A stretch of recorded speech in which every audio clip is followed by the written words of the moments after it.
The worst episode of Pluribus so far, too long for a few relevant events. We begin with the most obvious revelation of all. To no one's surprise, there were human corpses stored in the warehouse. Wow.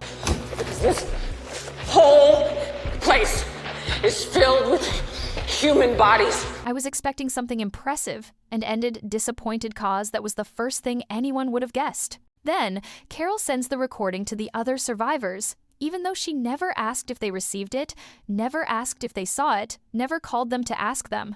Something that seems obvious when she's sending information that could be banned or censored in some way.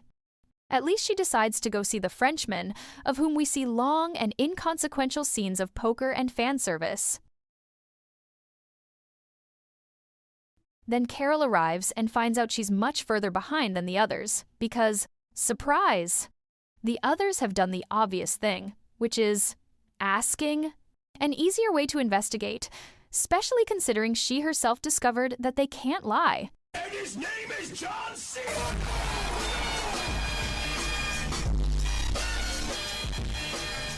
Among the group's discoveries, she learns that they can be transformed through their stem cells, and that they can withhold consent.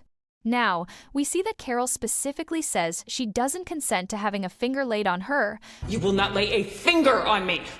But she has frozen eggs, which would be excluded from this consent, and if they use them, it will also be very obvious. So, the milk, the warehouse, which seemed to be the great discovery of these episodes, is reduced to something inconsequential that changes nothing and has no impact on anyone. Thanks to the videos, we see that the Paraguayan guy leaves his cave and goes to look for Carol. But he doesn't know how anything works and doesn't even try to find out, which is very unbelievable and unrealistic. He doesn't try to communicate by phone and rejects the information offered by his fake mother. Parenthesis, why is the Paraguayan guy living in the 80s or 90s? It's Paraguay, not the past. Why VHS? Thanks, Vince, for contributing to the image that Latin America is the most primitive place in existence. We're lucky the guy had electricity and not candles. Everything is extremely slow and with little progress.